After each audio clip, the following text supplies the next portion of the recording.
మీ business ఏదైనా మీ ఊర్లో promotion చేయాలంటే అది సుమన్ టీవీతోనే సాధ్యం. ఇప్పుడే సంప్రదించండి.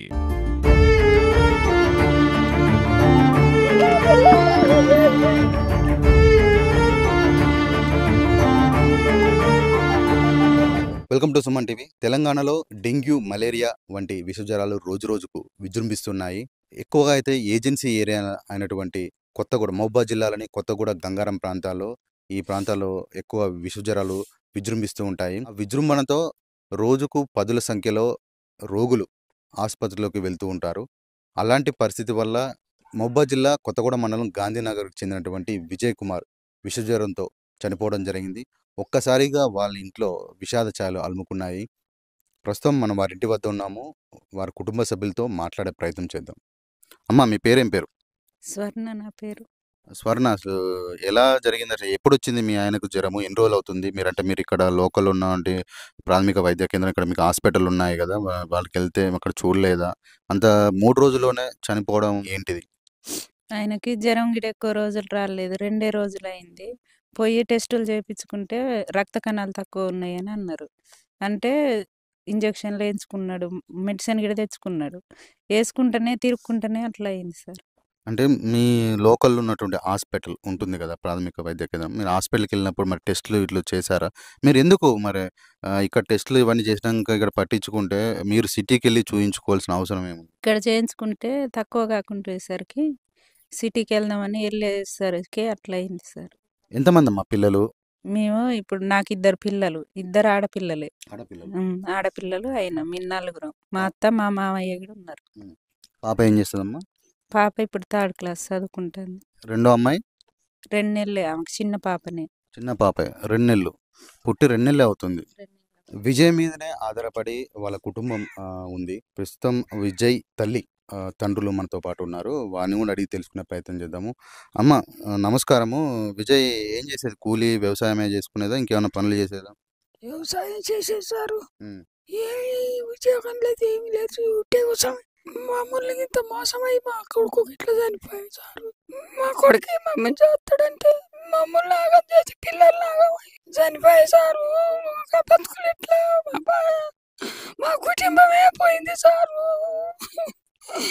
నా కొడుకు అయిపోయాడు, మాకే ధైర్యం లేదు సారు. పచ్చలు అయిపోయినాం సారు. నా కొడుకు, నా మనవరాలు ఎట్లా బతరు సారు.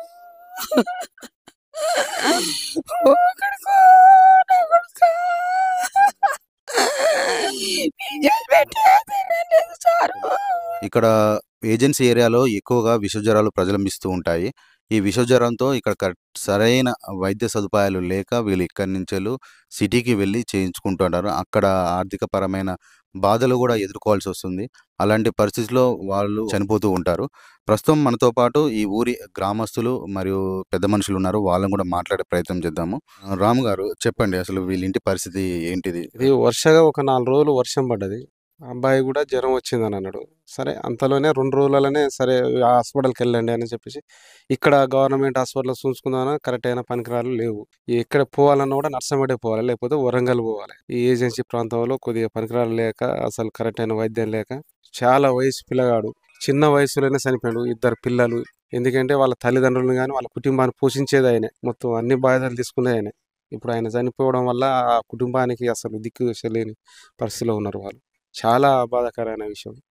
మరి ఎందుకు ఇలాంటి పరిస్థితి ఎక్కువ ఏజెన్సీ ఏరియాలని ఎందుకు ఈ విషజ్వరాలు ప్రజలు వేస్తాయంటే? ఈ వర్షాకాలం వచ్చిందంటే పక్కా ఇక 2 ముగ్గురు లేచిపోతారు.